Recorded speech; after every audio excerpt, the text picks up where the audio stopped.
Donc bonjour à toutes et bonjour à tous, bienvenue sur Ping. Aujourd'hui j'ai le grand plaisir de recevoir Xavier Ouvrard, tu es le CEO de Babylou.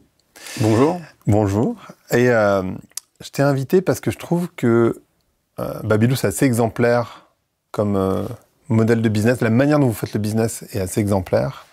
C'est un business qui n'est pas forcément très connu, je crois, qui est nécessaire pour beaucoup de monde. Je ne sais pas si tout le monde connaît Babylou, mais ce que je trouve intéressant, en tout cas ce que j'avais retenu quand on s'est croisés, donc c'était à la CEC, c'est que vous êtes sorti de cette logique d'hyper-performance auprès des salariés pour maximiser la qualité. Est-ce que tu peux nous dire ce qui a fait le succès de Babylou ? Je pense que au point de vue managérial, il y a vraiment deux dimensions qui ont fait le succès de Babylou. La première, c'est le temps long. Je pense que c'est complètement intrinsèque à notre métier, parce que ouvrir une crèche, c'est lent. Une fois que tu décides où tu faut ouvrir une crèche, trouver le bâtiment, avoir les autorisations, recruter, former le personnel, etc., c'est 18 mois, 2 ans minimum. Et donc, pour que les collaborateurs aient le retour en fait, de leur investissement dans l'entreprise, c'est pas immédiat. Du coup, on est une entreprise totalement focalisée sur le temps long. La rétention est assez élevée chez nous, le taux de turnover des directrices de crèche est extrêmement faible et les gens restent en moyenne longtemps dans l'entreprise. Du coup, ça a dû créer quelque chose d'assez fort dans l'organisation. Et le deuxième sujet, et ça moi j'ai vraiment mis du temps à le réaliser, je pense que les fondateurs de l'entreprise ne l'avaient pas forcément formalisé, mais ils le faisaient déjà. C'est ce que j'appelle l'amour du beau geste. C'est-à-dire que, en fait, dans une activité un peu parasociale comme la nôtre, donc une entreprise de crèche, courir après le résultat, ça marche pas. Mais pour autant, il faut faire du résultat. Donc, la question, c'était de se dire, mais après quoi on peut courir de motivant en dehors des grands discours de dirigeants? Et c'était de se dire, mais c'est quoi le beau geste? Et le beau geste, c'est la qualité au sens de la façon avec laquelle je vais me positionner dans ce qu'on appelle une section dans le milieu des crèches. Donc, on a inventé une position qui s'appelle la position phare, où le collaborateur se positionne, ce qu'on appelle une professionnelle de crèche, c'est le nom qu'on donne aux collaborateurs dans notre métier. Une professionnelle de crèche va se positionner d'une certaine façon dans sa section, avec une capacité de vision, d'interaction différente. C'est ça le beau geste.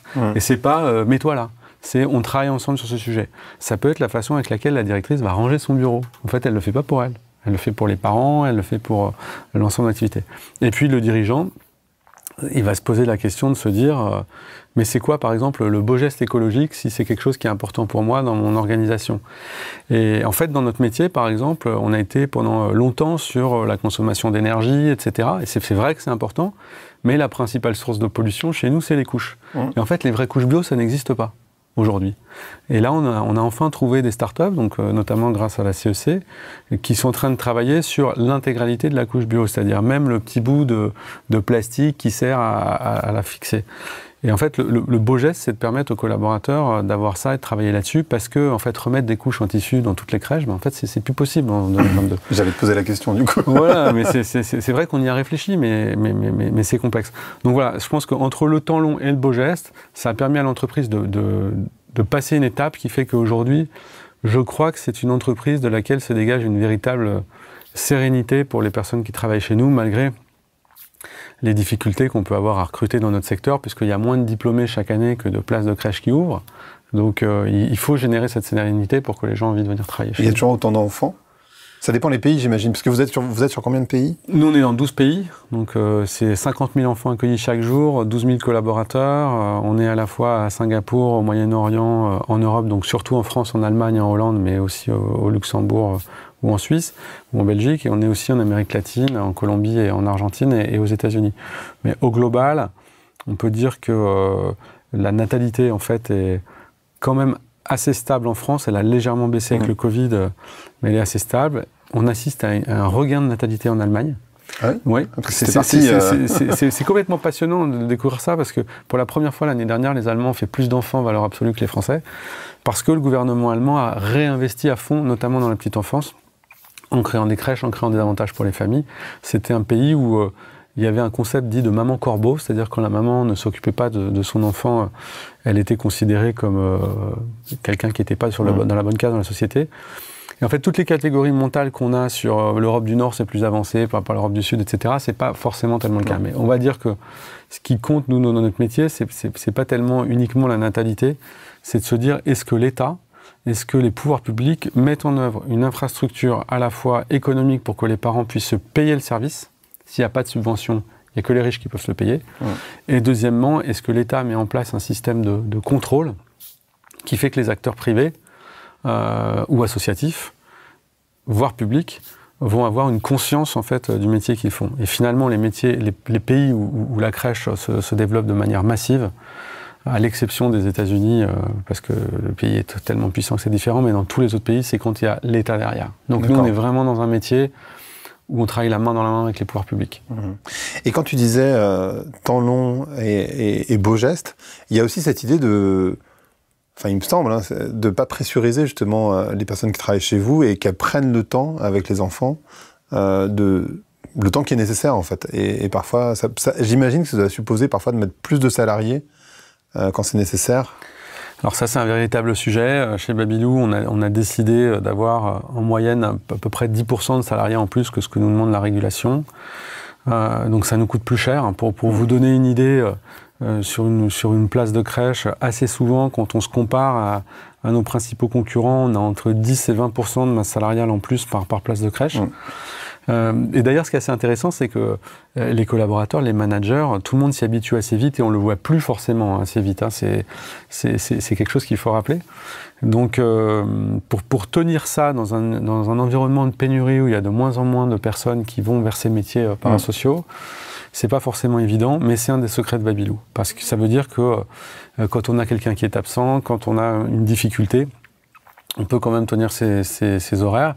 Et puis, ça donne un petit peu de souplesse à l'ensemble de l'équipe. Il y a des pays dans lesquels c'est un petit peu plus facile que dans d'autres, parce qu'on a des systèmes de soutien des pouvoirs publics, de formation, etc., qui fait qu'on a un volume de professionnels qui arrive qui est plus facile. Et il y en a d'autres où c'est un peu plus compliqué, comme par exemple en Allemagne en ce moment, où à la fois il y a une croissance du métier des crèches, et en même temps il y a une pénurie de professionnels. Donc là, tout simplement, on doit décider parfois, et c'est pas facile quand on est chef d'entreprise, de dire à ses actionnaires, mais écoutez, on va ralentir la croissance, on va ouvrir un peu moins de sites, et on va concentrer nos forces là où on est fort aujourd'hui. Donc c'est ces arbitrages en fait permanents, et ça nécessite un dialogue social aussi assez fort avec les collaborateurs. Juste un point qui me paraît très important, c'est le sujet de la croissance. J'allais y venir justement. Voilà, parce que j'y pense en parlant, mais il y a un an, j'étais en Allemagne. Nous, on est numéro 1 dans notre secteur en Allemagne, on a 100 crèches. Et il y a une collaboratrice sur le lancement d'année, il y avait toutes les directrices qui étaient là, qui me dit mais comment est-ce qu'on peut faire de la croissance dans un univers fini, etc.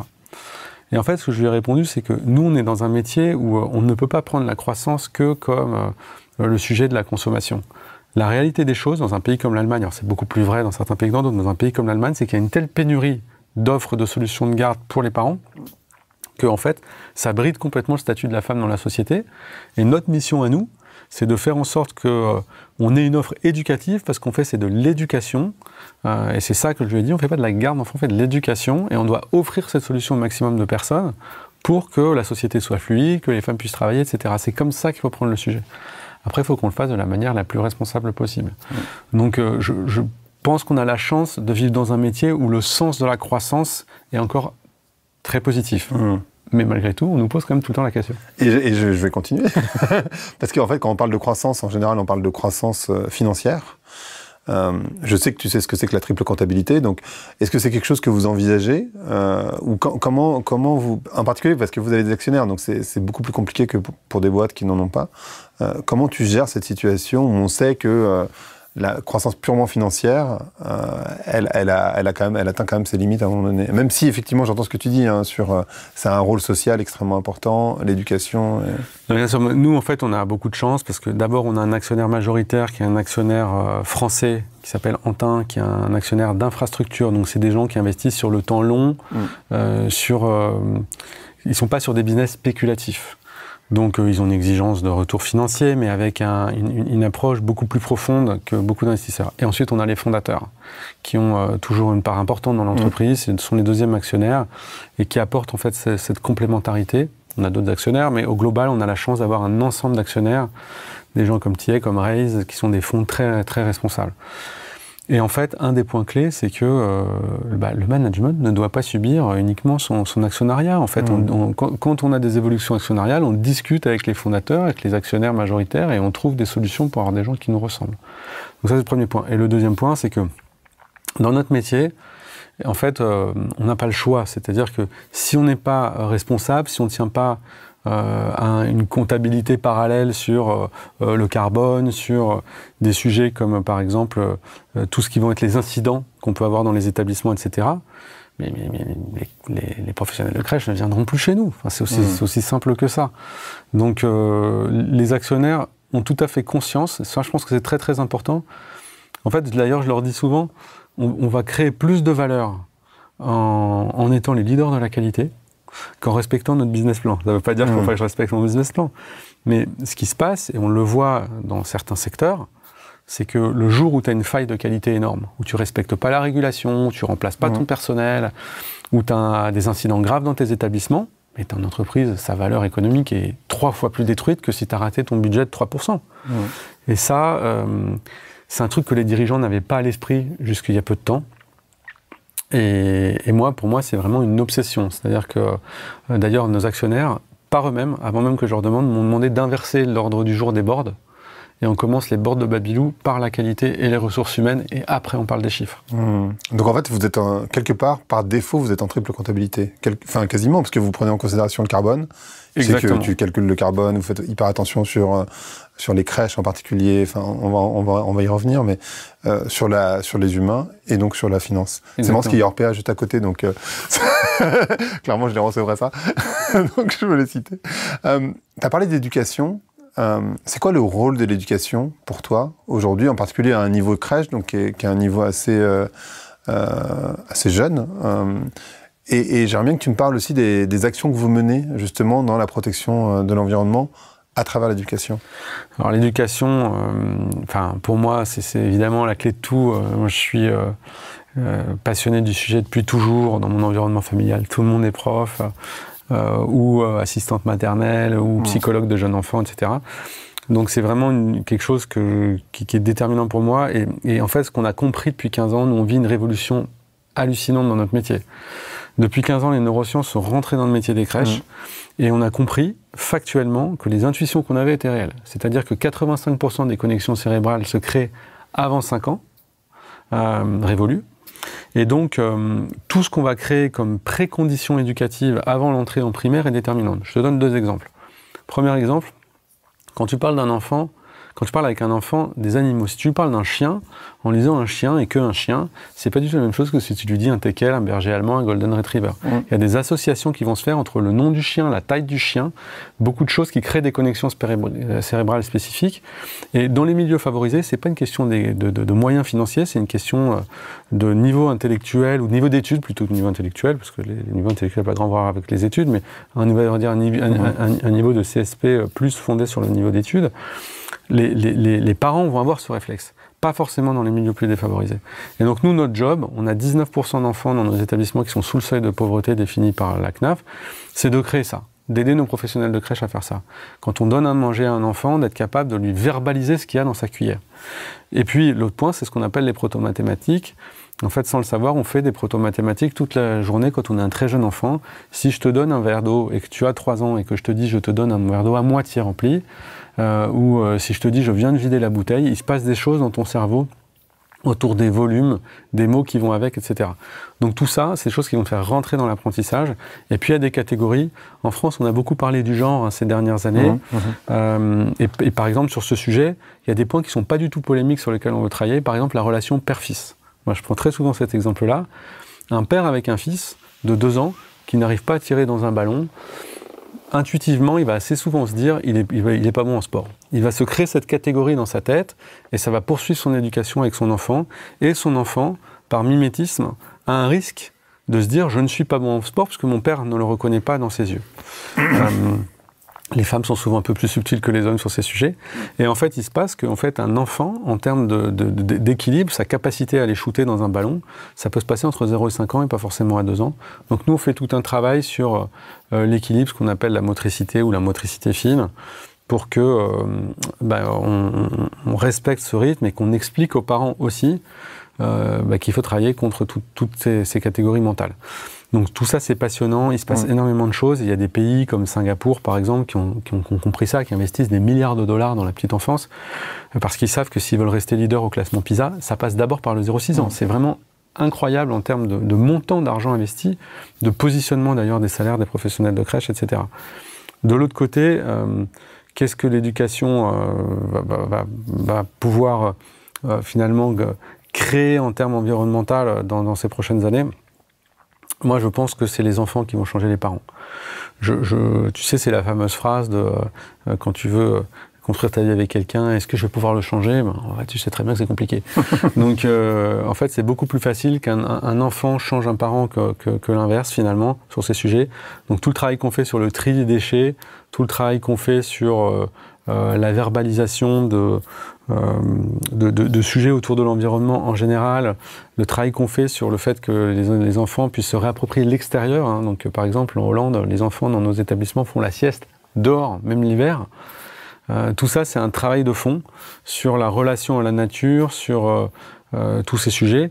Et en France, on vit dans un pays où pendant des années, le régulateur dans notre métier nous demandait de mettre des sols souples à l'extérieur pour empêcher les chutes, etc., des dérivés du pétrole, à la place de mettre des pelouses qui sont quand même la base.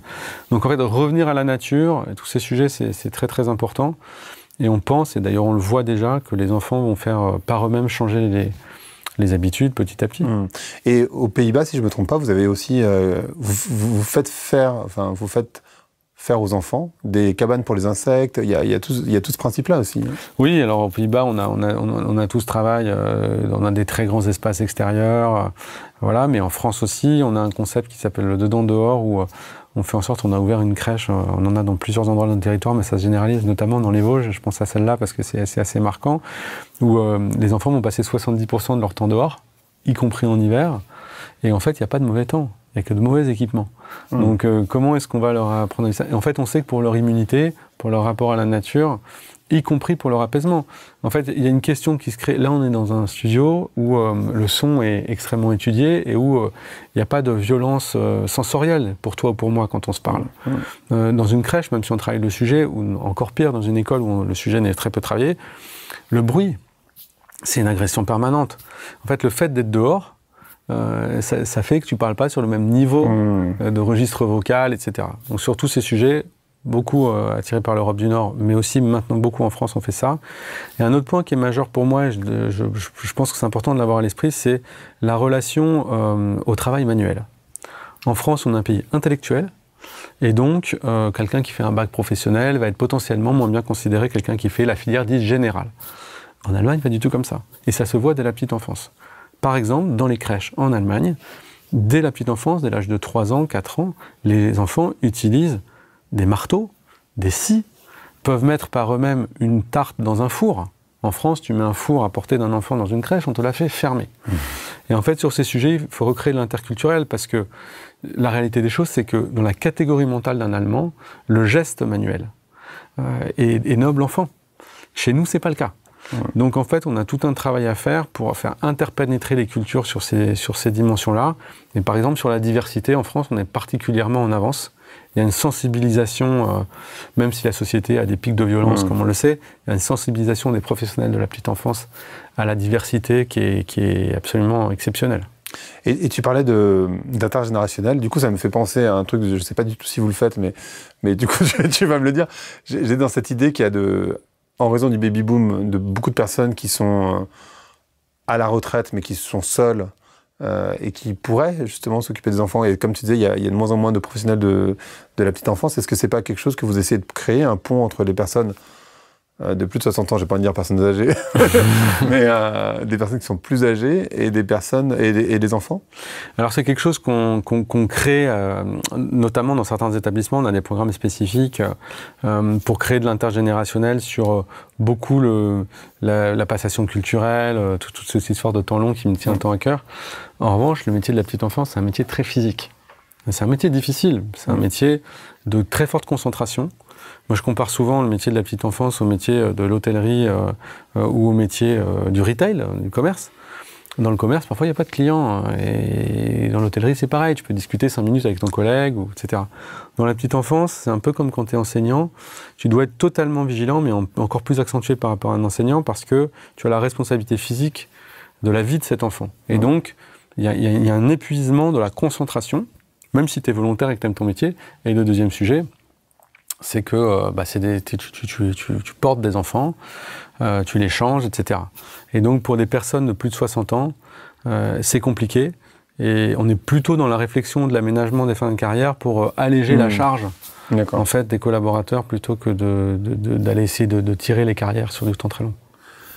On va parler de sobriété. Tu as signé une tribune dans Le Monde, si je ne me trompe pas, sur la sobriété des entreprises. Moi, je considère que la sobriété, c'est pas du tout suffisant, mais j'aimerais bien avoir ton avis et aussi de savoir, pour toi, c'est quoi la sobriété? Pourquoi tu as signé cette tribune? Enfin, comment tu envisages ce sujet-là, en fait? Alors, pour moi, la sobriété, c'est un peu le point de départ qui peut permettre dans une organisation de créer un premier niveau de consensus fondamental et essentiel. Mais évidemment, c'est pas du tout le point d'aboutissement. Et la sobriété, elle est à 3 niveaux. C'est d'abord une sobriété dans la consommation de tous les jours, sur allumer la lumière. Dans notre cas, par exemple, sur la nourriture, bien commander les repas. Chez Babylou, ça nous arrive de jeter des repas parce qu'on a mal calibré. Alors en France, on a des normes très très exigeantes, qui le sont peut-être d'ailleurs trop, où il faut qu'on travaille avec les pouvoirs publics, qu'on soit capable. Il y a toute une réflexion dans certains pays sur les délais de péremption, etc. Et je pense que sur ce sujet, il faut qu'on remette ces points-là sur la table. Donc il y a ça. Le deuxième point, c'est une sobriété managériale. Et ça, dans des métiers d'éducation, c'est très important. C'est-à-dire que la sobriété, c'est pas que celle de l'environnement, c'est aussi la façon avec laquelle tu vas t'adresser à ton collaborateur, lui prendre du temps sur son temps de travail, la passation en fin de journée, penser à sa vie personnelle. Peut-être qu'il n'a pas envie de rester un quart d'heure à poireauter avec son chef devant la crèche, à discuter. Et ça, en fait, t'es le chef, t'es enthousiaste, tu penses que les gens sont contents de te parler. Et en fait, le troisième point sur la sobriété, c'est de se dire, en fait, la capacité à créer du collectif, quand tu es une grosse organisation comme la nôtre, doit passer par une obsession d'avoir des petits éléments en termes de management. Sinon, tu passes vite dans de la technocratie. Donc, la sobriété, c'est pas de technocratie. Et je pense que le risque, nous, on a 12 000 collaborateurs, comme je disais tout à l'heure, on peut très vite créer une technocratie qui ne décide pas, qui fait de la réunionnite, etc.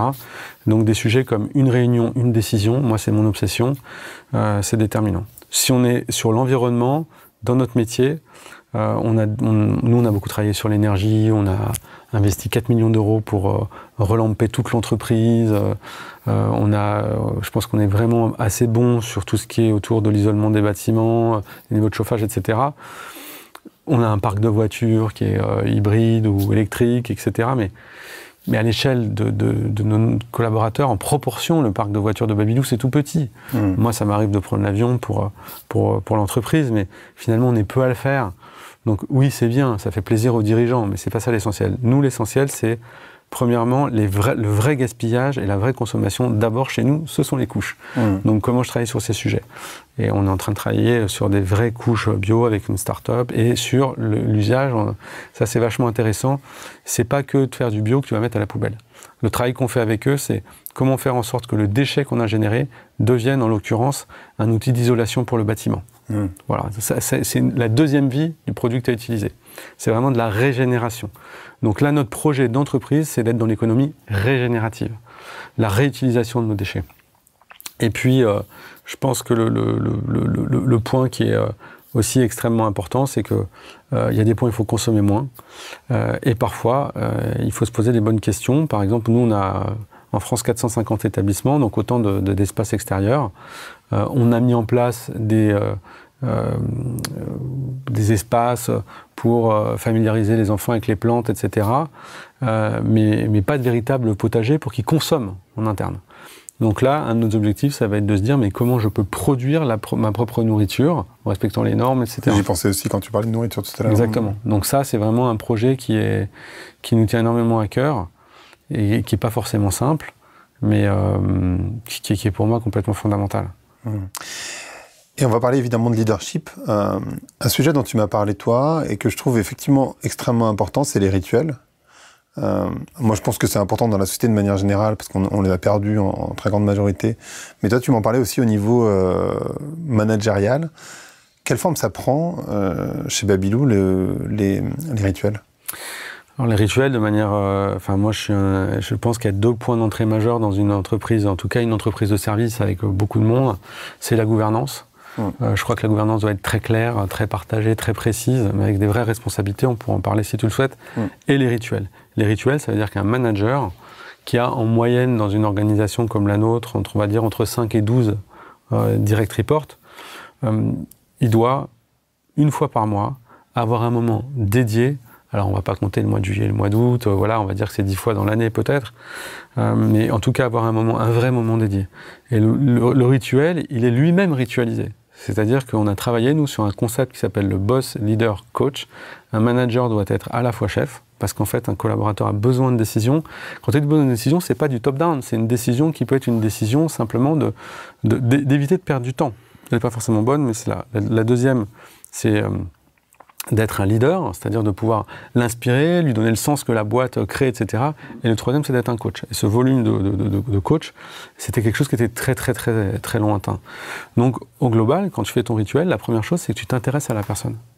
Voilà. Comment ça va dans ta vie? Donc, ça t'oblige à la connaître. C'est un temps qui n'est pas forcément très long, mais c'est un temps de respect. Ensuite, le deuxième sujet, c'est que tu as des priorités dans ton organisation. Et donc, ces priorités-là, tu les annonces sur ta feuille stratégique de début d'année et tu dois les suivre. Donc, la personne, quand tu la vois, elle sait que tu vas suivre ces 3 à 5 points maximum avec des éléments factuels de mesure. Et ensuite, le dernier point, c'est que tu te mets d'accord sur des objectifs qui sont des objectifs différents. Par exemple, quand tu parles avec une directrice de crèche, ça va être la rétention de son équipe, ou ça va être le projet qu'elle va avoir avec la mairie de sortie extérieure des enfants. Bon, bah, là, tu vas être sur un temps beaucoup plus ouvert. Mais ensuite, en tant que manager, en fait, tu dois essayer, pour nous, c'est notre culture, d'être dans ce qu'on appelle le 0 calorie, donc le reporting 0 calorie. C'est-à-dire que c'est pas le chef qui va faire le compte-rendu. En fait, c'est le N-1 qui va par lui-même produire en fait un retour de ce rituel qui va permettre de voir si on s'est bien ajusté. Trop facile, le chef descendant qui en sortant te donne les 3 objectifs dont tu as parlé. Non, c'est est-ce que la personne a compris ces objectifs ou au contraire des sujets qui doivent rester au débat et qui ne sont pas tranchés et les a formalisés. Donc ça, c'est vraiment quelque chose de super important. Moi, je crois pas à l'entretien annuel comme unique rituel majeur de l'année. Pour moi, l'entretien annuel, finalement, c'est un espèce de moment où tu vas venir un petit peu finalement rassembler tous ces rituels que tu auras eu pendant l'année. Et le dernier point qui est majeur, c'est que la fonction RH évolue énormément dans les entreprises aujourd'hui. Et finalement, la RH dans une organisation comme Babylou et les coachs qui l'accompagnent, en interne ou en externe, sont constamment en fait en questionnement sur le développement de la personne, en se disant mais en fait l'entreprise doit développer ton employabilité. Et en fait tu ne restes pas dans l'entreprise pour des questions uniquement, même si c'est très important, de valeur, d'adhésion à son projet, etc. Tu y restes aussi parce que tu te développes toi-même. Et moi, je dis souvent aux collaborateurs qui quittent l'organisation en de très bons termes parce que ils n'ont pas l'opportunité qu'ils veulent, ou ils veulent bouger géographiquement, ou ils veulent tenter un autre secteur, etc. Mais attendez, mais vous reviendrez sûrement un jour parce qu'on se quitte bien, qu'on a développé votre employabilité, que quelqu'un d'autre a eu envie de vous. Il y a quelques années, il y a 3-4 ans, je crois, j'ai fait un petit post sur LinkedIn où j'ai remercié Decathlon. Parce qu'on a embauché pas mal de gens de chez Decathlon, qui sont très très bien formés, on en a encore beaucoup dans l'entreprise, ça paraît avoir rien à voir avec notre métier, mais c'est une boîte de passion, de valeur, et je sais qu'il y a des collaborateurs qui sont passés par Decathlon, qui ont passé 3-4 années chez Babylou, qui vont ensuite retourner dans ce métier du sport. Et parfois, et je prends vraiment cet exemple parce qu'il me paraît vachement important, c'est pas uniquement le secteur d'activité, c'est en fait des valeurs de fond, une façon de se comporter qui va se retrouver dans différentes entreprises. Les valeurs, c'est un sujet qui est hyper important parce que souvent les valeurs sont définies par une agence et c'est souvent bullshit. C'est-à-dire que c'est les valeurs du moment, etc., etc. Comment vous avez réussi, enfin je ne sais pas si vous avez réussi, mais à éviter cet écueil en fait, que ce soit des valeurs qui soient vraies, c'est-à-dire que ce soit vécu par les salariés au quotidien. Et simplement, enfin moi l'exemple que j'ai tout simple, hein, c'est que tu demandes aux personnes, au pire à l'équipe marketing. Ça m'est déjà arrivé de demander à une équipe marketing c'est quoi les valeurs de la marque, et en fait sans le brand book ils n'étaient pas capables de répondre, donc autant dire que c'est pas des valeurs qui sont pas, c'est complètement bullshit. Mais idéalement il faudrait que tous les salariés soient capables de citer ces valeurs. Donc il ne faut pas qu'il y en ait 50, mais comment vous avez réussi, ou peut-être que vous avez du mal à s'assurer que ces valeurs elles sont vraies? Mais d'abord définir des valeurs, enfin je suis désolé, je vais toujours revenir au même sujet, mais c'est long. Et nous, là, il se trouve que, tu me poses la question, mais on est plein sur le sujet. Et en fait, on a commencé il y a 18 mois. On écrit un projet d'entreprise globalement tous les 5 ans. Donc maintenant, on s'est dit qu'on allait écrire un projet qui allait durer pour 10 ans, mais qu'on retravaillerait tous les ans à partir de dans 3 ans. Et on est en train de travailler sur 3 valeurs. Moi, j'ai demandé ce qu'il y ait 3 valeurs communes, partagées par l'ensemble de nos pays, etc. Et en ce moment, par exemple, il y a une vraie question sur la valeur qui est ressortie des équipes. Donc on a fait des ateliers dans tous les pays. On a réuni une task force d'une 30aine de personnes venant de différents pays, qui sont pas du tout des gens qui sont des dirigeants. Hein, c'est des responsables de l'éducation, des responsables de secteur, des directrices de crèche, etc. Et en fait, le mot passion est ressorti. Et en fait, le mot passion, nous les dirigeants, on s'est dit, mais est-ce qu'on a le droit de décréter la passion? Et en ce moment, il y a tout un débat dans l'entreprise qui va être tranché dans les semaines qui viennent. Et globalement, ce qui nous remonte du terrain, c'est beaucoup... mais en fait, si j'ai envie d'être passionné, oui, c'est pas facile. Oui, je subis, je suis dans un métier où il y a des protocoles, etc. Mais permettez-moi d'avoir cette ambition, même si elle est très élevée. Et c'est assez amusant parce que nous, les dirigeants, parfois, on se bride un peu en se disant... on a peur d'aller trop loin. Donc... finalement, à l'inverse de ce qu'on pourrait penser, je pense qu'un des risques, si c'est nous les dirigeants qui décidons ces trucs-là avec des agences, c'est de faire une espèce d'eau tiède où on a envie d'embrasser un peu tout le truc et personne ne s'en rappellera. Donc les valeurs, c'est super clé. Mais si tu veux, sur le fond, moi, l'espèce de tarte à la crème qui consiste à dire regarde, on a des valeurs, on a la plus belle boîte, etc. Elles sont fixées au mur et personne ne les respecte. Je pense que c'est extrêmement dangereux. Donc je prends ça avec beaucoup de recul. Et ce qui compte, c'est ce que les gens vivent. Et donc un des principes clés chez Babylou Family, c'est les entretiens de sortie. Et donc les gens qui nous quittent, même quand c'est difficile, on fait un entretien de départ. Et parfois, ils sont pas contents. Et parfois, ils n'ont pas tort. C'est pas forcément très souvent, mais ça fait toujours un peu mal. Et le dirigeant, ça j'insiste beaucoup là-dessus, j'en parle beaucoup aux jeunes qui nous rejoignent et qui vont être managers un jour, directeurs de site ou des fonctions différentes au siège. Le dirigeant, le manager, toutes les merdes atterrissent sur son bureau. Donc il peut se dire, tous les salariés sont tordus, tout le monde est toujours en retard, etc. etc. C'est 5% des gens qui sont mal intentionnés, maximum. On a 5 autres % qui peuvent avoir des problèmes dans leur vie, qui expliquent temporairement des difficultés. Mais l'immense majorité des gens avec qui on bosse sont des gens formidables. Et en fait, les valeurs, on va dire que ça va être un espèce de guide pour eux, méta. Mais la réalité des choses, c'est qu'ils ont déjà en eux ce qui peut leur permettre managérialement d'être extrêmement puissants. Et ça, c'est un mélange de responsabilisation des personnes, avec des feuilles de poste qui soient claires. C'est pareil, moi j'étais très passionné par l'entreprise libérée, il y a plein de choses qui m'ont passionné sur l'allocratie et qu'on met en partie en place chez Babylou. Mais je ne crois pas possible aujourd'hui de se développer professionnellement si tu t'es pas mis d'accord avec ton organisation sur une feuille de mission, qui peut être plus ou moins précise en fonction des jobs. Donc parfois, il y a des fondamentaux comme ça qui permettent aux personnes de se dire « je me positionne sur quelque chose de particulier ». Moi, est-ce que demain, ma feuille de route en tant que dirigeant, c'est de faire croître l'entreprise, d'améliorer sa qualité et son niveau éducatif, ou de baisser le turnover ?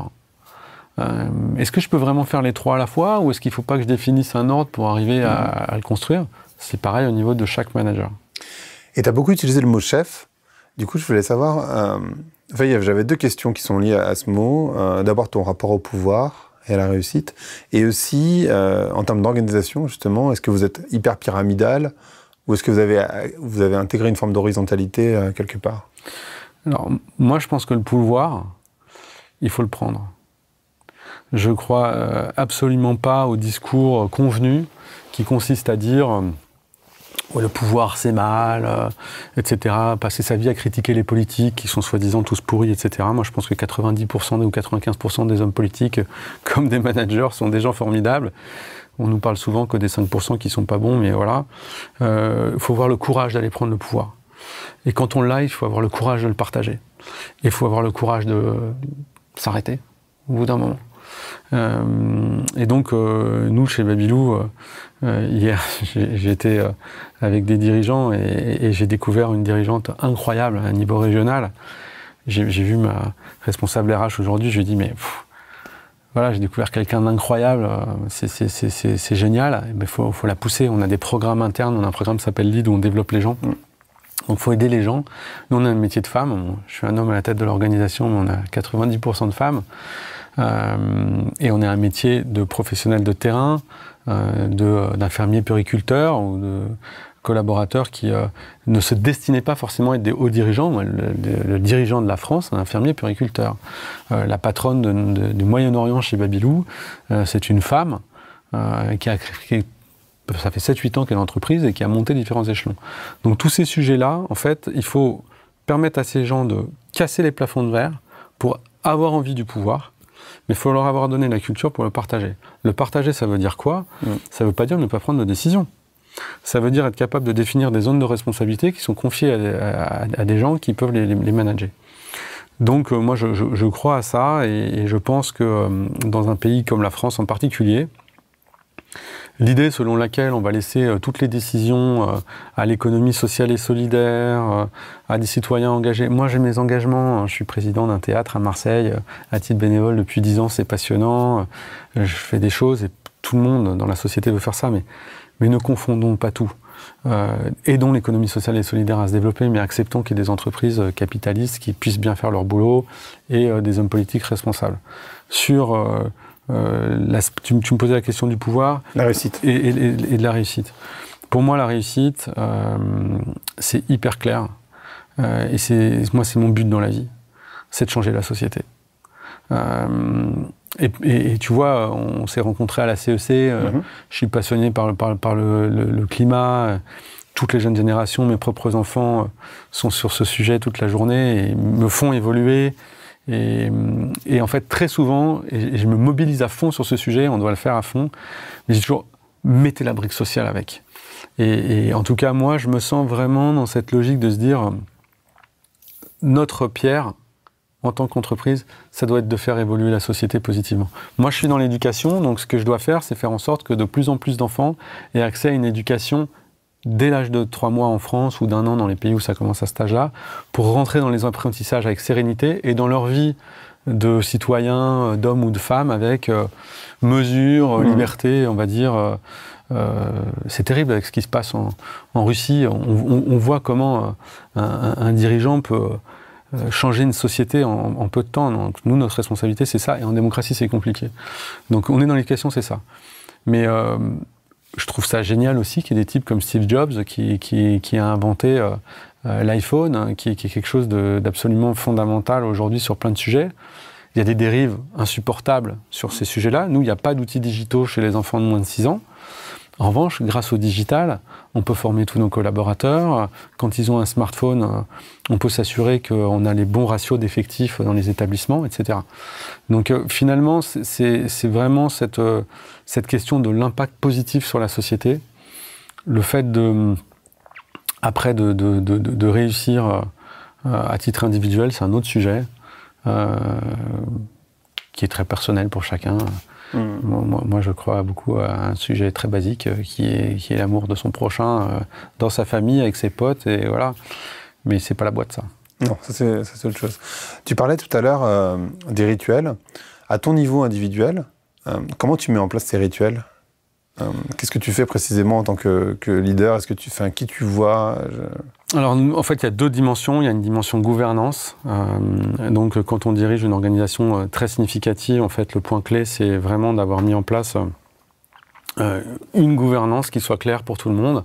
Dans notre cas, il y a des zones géographiques, donc il y a des boards internes le patron du pays va être le président de ce board. On va avoir des collaborateurs qui vont être board members dans cet espace-là.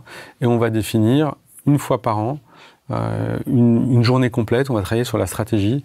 Et après, on aura 3 rituels, donc un par trimestre. On va se retrouver une demi-journée. Donc moi, je ne suis pas forcément là à chaque fois, parce que quand on a 7 régions, je ne peux pas faire 28 meetings par an comme ça. Donc tu dois être délégué, avoir des gens qui vont à ta place.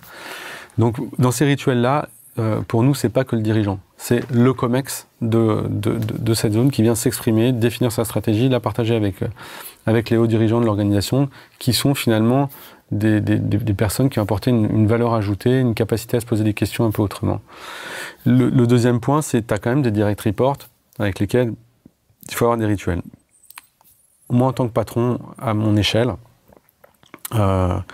j'ai une quinzaine de direct reports.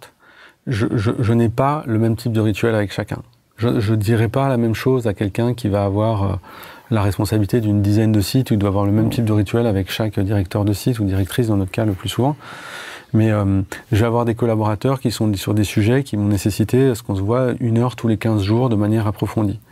J'en ai d'autres qui ont une autonomie beaucoup plus forte, sur lesquels on va avoir des rituels plus informels, et enfin d'autres avec lesquels on va se voir 1 fois par mois. Ce qui m'importe, moi, c'est qu'il y a ce fameux 0 calorie, c'est-à-dire des choses qui me remontent spontanément.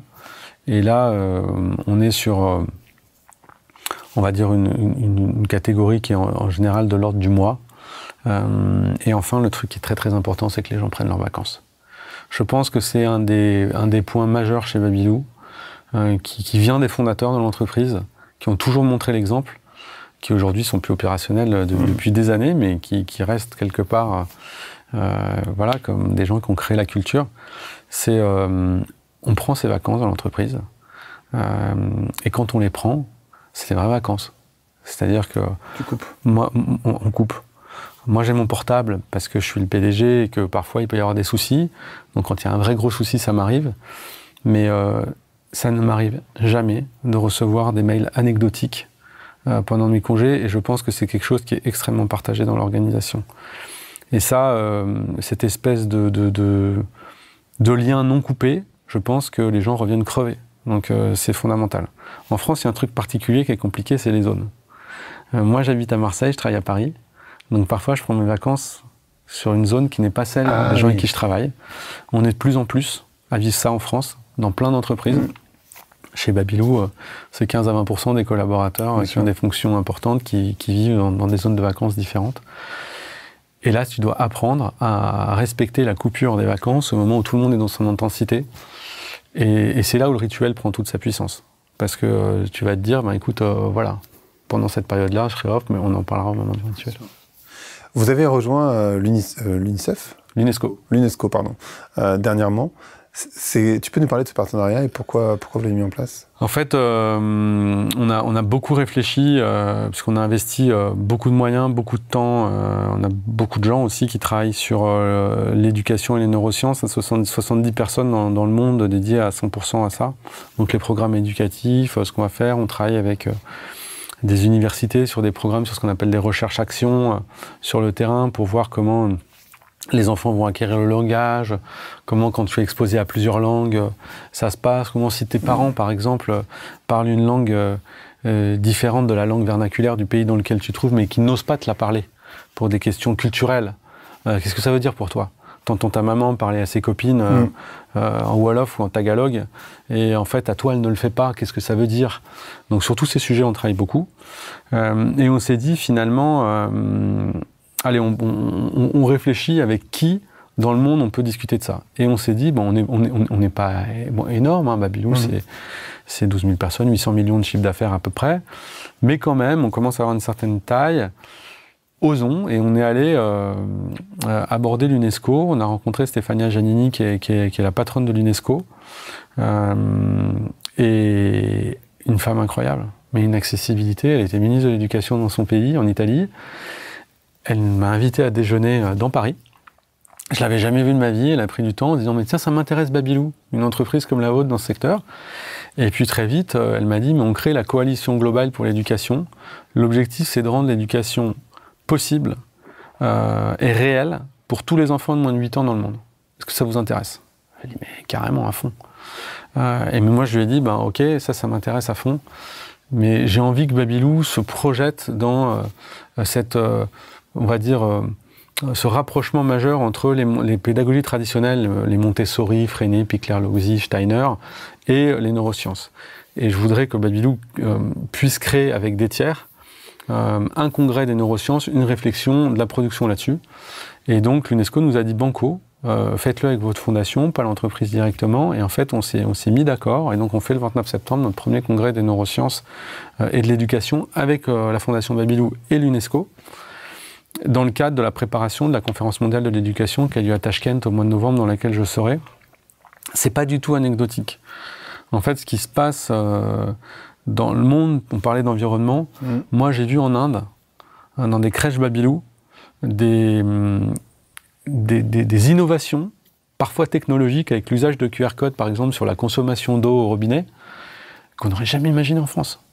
Donc, dans cette coalition globale pour l'éducation, on va travailler sur des sujets de fond, sur le contenu éducatif, sur la façon de développer les enfants, mais on va aussi s'échanger des recettes entre les différents pays qui pourront nous permettre de progresser. Ce que je racontais sur utiliser des outils ou mettre une tarte dans un four à l'âge de 3 ans en Allemagne, pourquoi on ne le fait pas en France? Voilà, c'est marrant, c'est des vraies questions que les parents se posent aujourd'hui. Est-ce qu'un enfant il sera mieux outillé en connaissant les maths et l'histoire, ou est-ce qu'il sera mieux outillé en connaissant les plantes Mais c'est un énorme sujet. En fait, en France, on est en train de revenir sur le débat des mathématiques. Je peux prendre une minute là-dessus parce que c'est un truc qui me tient beaucoup à cœur.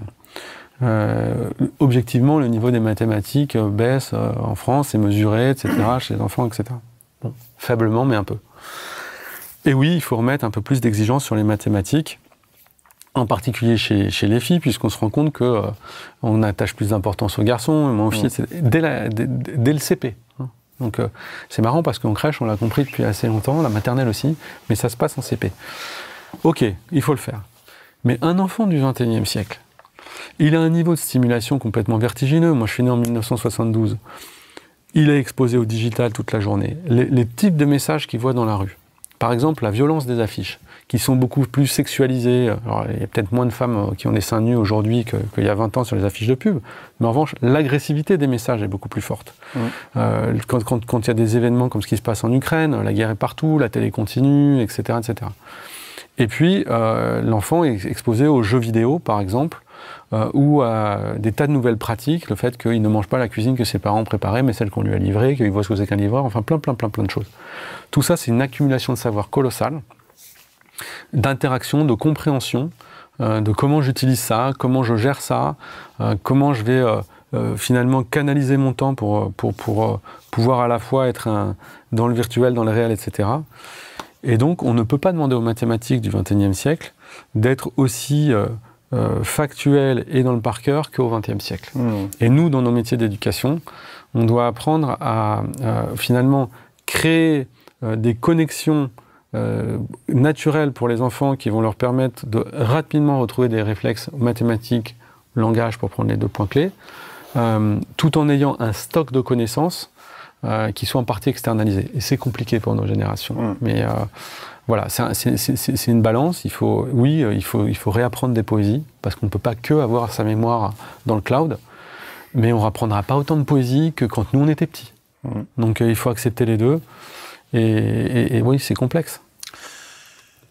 C'est quoi les conseils que tu donnerais, je ne sais pas si c'est des conseils, mais que tu donnerais à d'autres entrepreneurs qui ont envie de bouger, de se dire en fait notre entreprise elle doit avoir un impact. Aujourd'hui, je pense que la RSE c'est beaucoup du discours et c'est une réalité qui est très modeste, on va dire, dans la plupart des boîtes, en particulier dans des boîtes comme la tienne où il y a des actionnaires, parce que je l'ai dit tout à l'heure, mais c'est vrai que c'est plus difficile. Par où on commence? Qu'est-ce qu'on fait? Par la sobriété? Pour moi, et c'est un truc qui a été une révolution chez nous, mais encore une fois, ça a pris du temps, et puis c'est de l'argent, parce que c'est 18 mois, 2 ans, 3 collaborateurs à temps plein, que là-dessus. Alors parce qu'on est déjà un peu gros, mais définir ce qu'on doit mesurer. Donc de payer quelqu'un qui connaît la boîte, qui est là depuis longtemps, en toute indépendance, aller regarder toute l'entreprise et à voir ce qu'il faut vraiment mesurer. Et chez nous, on a été hallucinés du nombre de trucs qu'il fallait mesurer. Et donc ça nous est remonté, et maintenant on mesure. Et c'est pas facile pour le dirigeant. Parce que tu te rends compte que sur ta consommation électrique, parfois sur l'accessibilité que les collaborateurs vont avoir à du matériel pédagogique qui est fondamental pour eux, mais bon, t'as pas fait trop gaffe à comment t'as référencé tes fournisseurs, ils sont pas dans tes systèmes, et donc c'est compliqué de commander, etc. Ils n'ont pas entendu ce qu'il faut, etc. Donc, sur tous ces éléments-là, c'est que dois-tu mesurer, et c'est pas le dirigeant qui doit le définir. Sur ce sujet-là, sur la performance économique, sur le turnover des collaborateurs, c'est son job. Sur ce sujet-là, il doit laisser une indépendance, et pour moi en interne, si possible, potentiellement aidé parfois par un consultant responsable, mais pas toujours, nous on a la chance d'en avoir trouvé, mais globalement, voilà. Et on arrive avec un cahier des charges, et ensuite il faut mesurer de manière extrêmement régulière, et nous on a un système d'audit interne, donc on a une équipe, c'est pas facile, hein, dans notre métier des crèches, hein, je parle pas du tout de finance là, hein. Donc on a une équipe interne qui produit 80% des audits.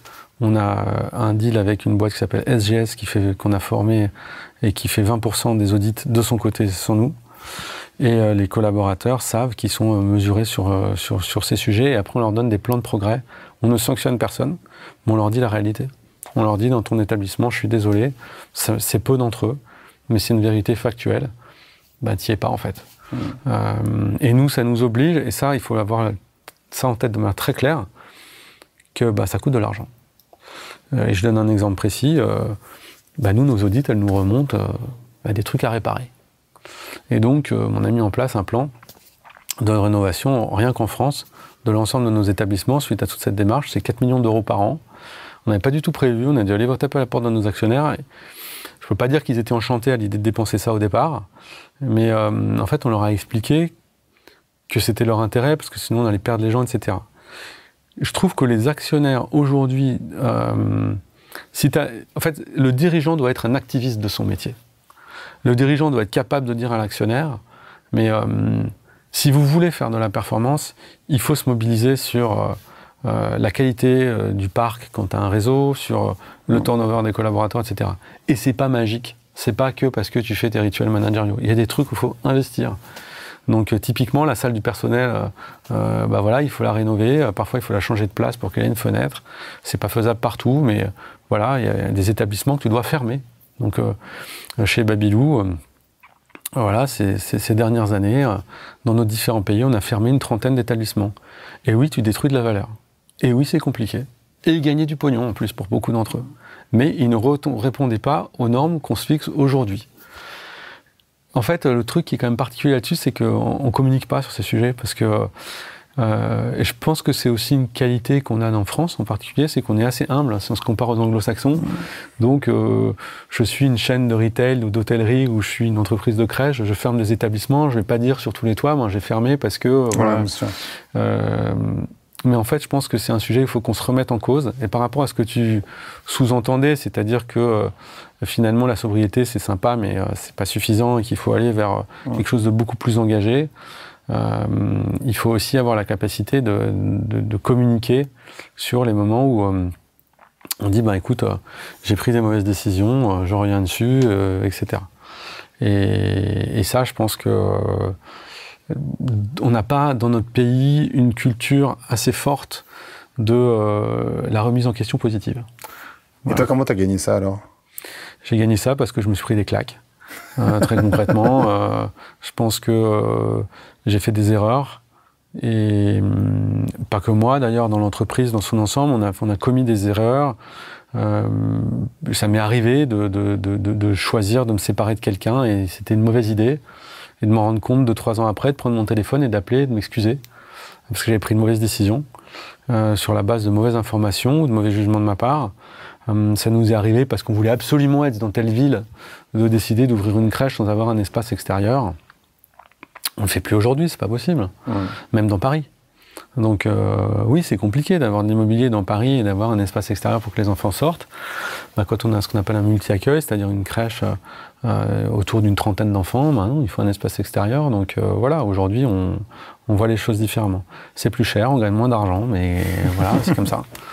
Et le truc, je pense qu'il faut avoir à l'esprit sur ces aspects-là, c'est aussi une question, et c'est vachement important sur la comptabilité. C'est que aujourd'hui, on amortit sur 9 ans, sur 10 ans ces bâtiments. Nous, on investit, on choisit des solutions aujourd'hui d'investissement sur le mobilier, par exemple, où on met plus de colle. On ne prend plus de mobilier avec de l'aggloméré, on prend du bois massif pour qu'il n'y ait pas de perturbateurs endocriniens, ce genre de choses, etc. On a un fournisseur français bien connu dans notre métier qui fait un super boulot, c'est fabriqué en France, ça s'appelle Matou, ça nous coûte beaucoup plus cher. On se fournit chez eux. On a des super menuisiers qui sont des artisans qui viennent chez nous, ça coûte beaucoup plus cher, mais ça dure 30 ans. La compta ne le traduit pas. Donc quand tu dis à ton actionnaire, je vais investir plus cher, au lieu d'investir X milliers d'euros du mètre carré, je vais investir 15-20% de plus. Mais c'est pas grave pour vous, parce qu'en fait, ça va durer 30 ans. Ils te disent, mais attends, spontanément, mais comment je le traduis dans la valeur?